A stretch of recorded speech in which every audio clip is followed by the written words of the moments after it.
नमस्कार दोस्तों, YouTube channel में आप सभी का स्वागत है। जैसा कि आप सभी जानते हैं, जब भी आप कोई नई गाड़ी खरीदते हैं या फिर आप कोई सेकंड हैंड गाड़ी खरीदते हैं तो उसकी आरसी आपको अपने नाम पे करवाना जरूरी होता है, ताकि आपको भविष्य में यदि आपकी गाड़ी चोरी हो जाती है तो उसका क्लेम आपको अच्छे से मिल सके और आपको कोई भी प्रॉब्लम ना आए। तो आज हम आपको इस वीडियो के माध्यम से आपके साथ जानकारी शेयर करेंगे कि आप गुड़गांव से हिसार डिस्ट्रिक्ट में किस प्रकार गाड़ी की आरसी ऑनलाइन ट्रांसफर करवा सकते हैं। मात्र 5 मिनट का समय निकालकर यदि आप यह वीडियो देख लेते हैं तो आप अपने घर बैठे अपने ही मोबाइल से अपनी गाड़ी की आरसी ऑनलाइन ट्रांसफर कर सकते हैं। बहुत ही आसान तरीके के साथ आपको यहाँ पर जानकारी मिलने वाली है। यदि आप चैनल पर पहली बार विजिट कर रहे हैं तो आप चैनल को जरूर सब्सक्राइब कर ले और बेल आइकन को भी ऑन कर ले। इसके लिए आपको कुछ फॉर्म की आवश्यकता पड़ती है। यदि आप उन फॉर्म को डाउनलोड करना चाहते हैं तो आप वीडियो के डिस्क्रिप्शन में दिए गए लिंक की मदद से फॉर्म भी डाउनलोड कर सकते हैं। तो चलिए अब हम वीडियो की शुरुआत कर लेते हैं। इसके लिए सबसे पहले आपने गूगल में वाहन परिवहन .gov.in ये जो वेबसाइट है इसको ओपन कर लेना है। जैसे ही आप यहाँ पर एंटर करते हैं आपके सामने पहले नंबर पर परिवहन सेवा ये वेबसाइट आ जाती है, तो आपने इस वेबसाइट को ओपन कर लेना है। जैसे ही आप इस वेबसाइट को ओपन करते हैं आपके सामने ऐसा इंटरफेस आ जाता है। आपने इसको नीचे स्क्रॉल कर लेना है और व्हीकल रजिस्ट्रेशन के ऑप्शन पर आपने क्लिक करना है। इसके बाद आपने यहाँ पे सिलेक्ट स्टेट नेम, आपने यहाँ पे अपना स्टेट का जो नेम है वो सिलेक्ट कर लेना है। जैसे कि हम यहाँ पे एग्जांपल के तौर पे हरियाणा सिलेक्ट कर लेते हैं। एंटर रजिस्ट्रेशन नंबर, आपने यहाँ पे अपनी गाड़ी का जो नंबर है वो एंटर कर देना है। जैसे कि हम आपको उदाहरण के तौर पर HR 39C 4470 किसी भी गाड़ी का नंबर है वो एंटर कर देते हैं। उसके बाद आपने यहाँ पे RTO ऑफिस सिलेक्ट कर लेना है। जैसे कि हमने यहाँ पे हिसार HR 20 जो RTO ऑफिस है वो हमने सिलेक्ट कर लिया है। उसके बाद आपने प्रोसीड के ऑप्शन पर क्लिक करना है। उसके बाद दोबारा फिर आपने प्रोसीड के ऑप्शन पर क्लिक करना है। इसके बाद आपको यहाँ पे apply for transfer of ownership, change of address, hypothecation, addition, continuation, termination, duplicate RC ये जो ऑप्शन आपको दिखाई दे रहा है आपने इस ऑप्शन पर क्लिक करना है। और यदि आपने आपकी गाड़ी का टैक्स पे करना है तो आप यहाँ पे पे योर टैक्स के ऑप्शन पर भी क्लिक कर सकते हैं। यदि आपने डुप्लीकेट फिटनेस सर्टिफिकेट बनवाना है तो आप इस ऑप्शन पर क्लिक कर सकते हैं। लेकिन हम आपको यहाँ पे आपकी गाड़ी की आरसी ट्रांसफर करना सिखा रहे हैं, तो हम यहाँ पर apply for transfer of ownership के ऑप्शन पर क्लिक करेंगे। जैसे ही आप यहाँ पर क्लिक करते हैं आपके सामने ऐसा इंटरफेस आ जाता है। व्हीकल रजिस्ट्रेशन नंबर, आपको यहाँ पे अपनी गाड़ी का रजिस्ट्रेशन नंबर डालना है। जैसे कि HR 39C 4470 हम यहाँ पर एंटर कर देते हैं। उसके बाद आपने चेसी नंबर एंटर करना है और आपका चेसी नंबर का आखिरी के जो 5 कैरेक्टर है वही आपने एंटर करने हैं। जैसे कि हम यहाँ पर एंटर कर देते हैं 24921। उसके बाद आपने वेरीफाई डिटेल के ऑप्शन पर क्लिक कर देना है। यहाँ पर क्लिक करने के बाद आपके सामने ऐसा इंटरफेस आ जाता है, यूजिंग मोबाइल OTP और यूजिंग आधार। तो आपने यहाँ पे यूजिंग मोबाइल OTP के ऑप्शन पर क्लिक करना है। तो आपके सामने यहाँ पे एक मोबाइल नंबर आएगा जिसके लास्ट के जो अंक है वो 7375 है।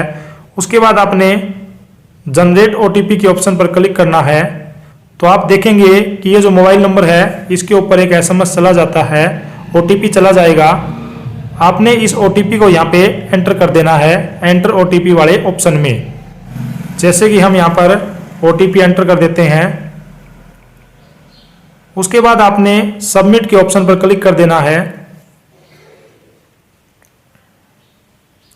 आप यहाँ पर देखेंगे कि आपके सामने काफी ऑप्शन आ जाते हैं, transfer of ownership, termination of hypothecation, duplicate RC. तो हम यहाँ पर आपकी गाड़ी की आरसी को ट्रांसफर करना सिखा रहे हैं, तो ट्रांसफर ऑफ ओनरशिप के कॉलम पर हम यहाँ पे क्लिक करेंगे। उसके बाद जैसे ही आप इसको नीचे स्क्रॉल करते हो तो आप यहाँ पे देखोगे कि ट्रांसफर बायर डिटेल, यानी कि यहाँ पे बायर की डिटेल आ जाती है, जो आपकी गाड़ी खरीदता है उसकी डिटेल आती है। यहाँ पे पर्पस दिखाना होता है, जैसे कि आप यहाँ पे देख सकते हैं इसमें लिखा हुआ है सेल, ऑक्शन है या सक्सेशन है, कौन सा पर्पस था तो हम यहाँ पे सेल ही रखेंगे। न्यू ओनर सीरियल नंबर, यदि आप अपनी गाड़ी को दूसरी ही पार्टी के नाम कर रहे हैं, जैसे कि आपने सबसे पहले नई गाड़ी अपने नाम पे खरीदी और उसके बाद आप किसी दूसरे मेंबर को गाड़ी दे रहे हैं तो उसका वो सेकंड ओनर माना जाएगा। सीरियल नंबर आपको यहाँ पे लिखना है। और यदि आप अपनी गाड़ी को तीसरे व्यक्ति को बेच रहे हैं तो आप यहाँ पे सीरियल नंबर में 3 भी लिख सकते हैं। उसके बाद आपने न्यू ओनर नेम, जिसको भी आप गाड़ी बेच रहे हैं उसका यहाँ पे नेम लिखना है। उसके बाद आपने ओनरशिप टाइप आपने यहाँ पे इंडिविजुअल सिलेक्ट कर लेना है, जैसे कि आप यहाँ पर देख रहे हैं। उसके बाद फादर जो हैजबैंड नेम है उसका, खरीदने वाले का, आप उसका यहाँ पर फादर या फिर हैजबैंड नेम लिख सकते हैं। न्यू ओनर कैटेगरी, उसकी कैटेगरी जनरल है या फिर और कोई कैटेगरी है, आप यहाँ पे सिलेक्ट कर सकते हैं। ओबीसी है, अदर है, फिजिकली हैंडीकैप्ड है, तो आप उसकी जो कैटेगरी है वो भी सिलेक्ट कर सकते हैं। सेल अमाउंट, आप यहाँ पे अपनी गाड़ी की सेल अमाउंट भी लिख सकते हैं।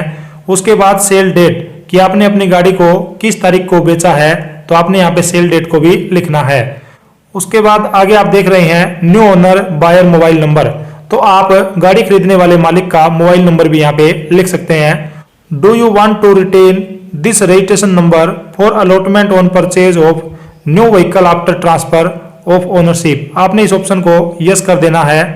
और ऐड नॉमिनी डिटेल, यदि आप नॉमिनी की डिटेल डालना चाहते हैं तो आपने यस ऑप्शन पे क्लिक करना है, और यदि आप नहीं डालना चाहते तो आप नो ऑप्शन पर क्लिक कर सकते हैं। नॉमिनी की डिटेल का मतलब है कि आपकी डेथ के बाद आपकी गाड़ी किसके नाम ट्रांसफर होगी, उसको नॉमिनी डिटेल बोला जाता है। उसके बाद आपने यहाँ पे एड्रेस डिटेल डालनी है, जैसे कि हाउस नंबर, स्ट्रीट नेम कितना है, आपका विलेज कौन सा है, टाउन सिटी कौन सा है। यहाँ पे ये जो डिटेल है ये गाड़ी के खरीदने वाले मालिक की डाली जाती है, ना कि बेचने वाले मालिक की। उसके बाद आप लैंडमार्क, पुलिस स्टेशन आप यहाँ पे बता सकते हैं कि आपका पुलिस स्टेशन कौन सा लगता है। उसके बाद आपका यहाँ पे स्टेट लिख रखा है कि आप कौन से स्टेट में गाड़ी को ट्रांसफर कर रहे हैं, वो स्टेट आपने यहाँ पे सिलेक्ट करना है। उसके बाद आपने यहाँ पे अपना डिस्ट्रिक्ट भी सिलेक्ट कर देना है, और आप उसका पिन कोड भी यहाँ पे आपने लिखना है। जैसे आप ये सभी जानकारियां एंटर कर देते हैं, उसके बाद यदि आपका परमानेंट एड्रेस और करंट एड्रेस सेम है तो आप इसके सेम एज करंट एड्रेस के ऑप्शन पर क्लिक करेंगे, और आपने ये जो डिटेल है आगे नहीं भरनी है, क्योंकि आपका परमानेंट एड्रेस और करंट जो एड्रेस है वो सेम है।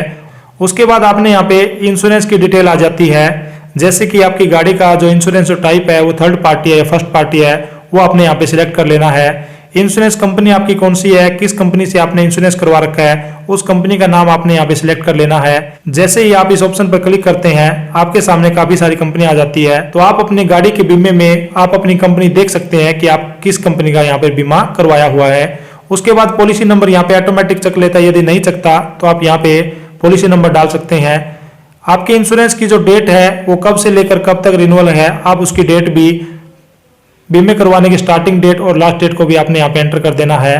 तो आपने ये जो जानकारी है पूरी की पूरी यहाँ पे इसमें एंटर कर देनी है, और आपने ध्यान रखना है कि आप कोई भी जानकारी गलत तरीके से मत डाले, आपने बहुत ही सूझबूझ के साथ यहाँ पे अच्छे से जानकारी डालनी है। उसके बाद यहाँ पे आप फीस पैनल भी देख सकते हैं।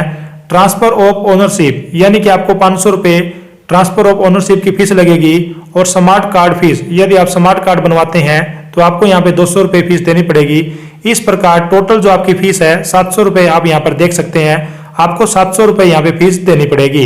सेव एज ड्राफ्ट, लास्ट में आपने फीस कटवाने के बाद सेव एज ड्राफ्ट ऑप्शन पे क्लिक करना है, और उसके बाद यहाँ पे आपकी जो फीस है वो कट हो जाती है। आप गूगल पे से, फोन पे से, एटीएम कार्ड से, डेबिट कार्ड से, क्रेडिट कार्ड से, आप किसी भी माध्यम से यहाँ पे आप पेमेंट कर सकते हैं।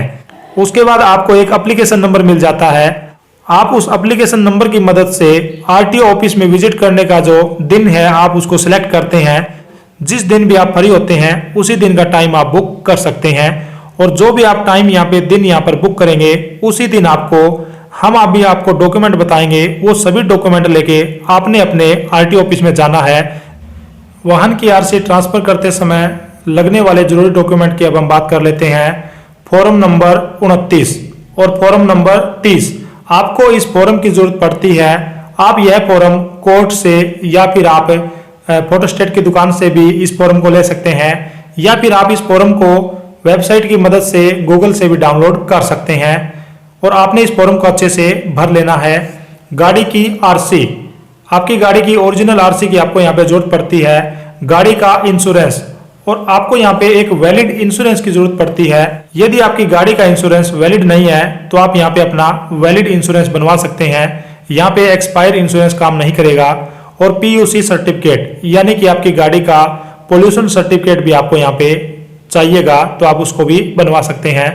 गाड़ी का जो चेसी नंबर है उसको आपने पेंसिल की मदद से उस पेपर के ऊपर प्रिंट कर लेना है। कोई भी A4 प्लेन पेपर आप ले सकते हैं। उस पेपर के ऊपर आप पेंसिल की मदद से आपकी गाड़ी का जो चेसी नंबर है वो आपने प्रिंट कर लेना है। पैन कार्ड, गाड़ी बेचने और खरीदने वाले दोनों पार्टी का जो पैन कार्ड आपको यहाँ पे जरूरत पड़ती है। यदि आपके पास पैन कार्ड नहीं है तो आप फॉर्म नंबर 60 भी भर के दे सकते हैं। गाड़ी खरीदने वाले का आधार कार्ड आपको यहाँ पे चाहिएगा और गाड़ी खरीदने वाले कैंडिडेट की आपको यहाँ पे एक रंगीन पासपोर्ट साइज फोटो की भी जरूरत पड़ती है, तो आप इन डॉक्यूमेंट का जरूर ध्यान रखें। और गाड़ी खरीदने वाले का जन्म प्रमाण पत्र के तौर पर आप यहाँ पर अपना आधार कार्ड, मार्कशीट या फिर आप कोई भी डेट ऑफ बर्थ का प्रूफ दे सकते हैं। और यदि आप इस गाड़ी को अपने ही राज्य में ट्रांसफर करवा रहे हैं तो आपको NOC की जरूरत नहीं पड़ती। और यदि आप इस गाड़ी को एक स्टेट से दूसरे स्टेट के अंदर ट्रांसफर करवाते हैं तो आपको पहले वाले स्टेट से NOC लेनी पड़ती है और आपको यहाँ पे NOC की भी जरूरत पड़ेगी। NOC लेने के लिए आप हमारी नेक्स्ट आने वाली वीडियो को जरूर देखें कि आप अपने स्टेट से अपनी गाड़ी की NOC किस प्रकार निकलवा सकते हैं। हम आपको वहाँ पे उस वीडियो के माध्यम से आपके साथ जानकारी शेयर कर देंगे और उसका लिंक आपको वीडियो के डिस्क्रिप्शन में मिल जाएगा। तो आपको यदि एक स्टेट से दूसरे स्टेट में गाड़ी की RC ट्रांसफर करवानी है तो आपको NOC की जरूरत पड़ेगी, अन्यथा सेम स्टेट में गाड़ी को ट्रांसफर करवाते समय आपको NOC की जरूरत नहीं पड़ेगी। अब हम बात कर लेते हैं रोड टैक्स की कि आपको कितना टैक्स पे करना पड़ेगा। यदि आप दिल्ली से हरियाणा में या फिर दिल्ली से किसी भी अदर स्टेट में गाड़ी को ट्रांसफर करवाते हैं तो आपको रोड टैक्स पे करना पड़ेगा। यदि आप अपने ही स्टेट में गाड़ी ट्रांसफर करवाते हैं सेम स्टेट में तो आपको रोड टैक्स पे नहीं करना पड़ेगा। इस बात का भी आप लोग ध्यान रखें। तो आपको कितना टैक्स पे करने पड़ेगा इसकी जानकारी आप RTO ऑफिस से ले सकते हैं।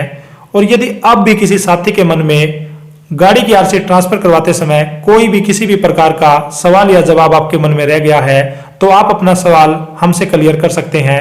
वीडियो में कमेंट के माध्यम से आप अपना सवाल लिख दें, हम आपके सवाल का तुरंत रिप्लाई करेंगे। और हमारे द्वारा दी गई जानकारी आपको कैसी लगी लाइक, शेयर और कमेंट के माध्यम से जरूर बताएं। धन्यवाद। जय हिंद।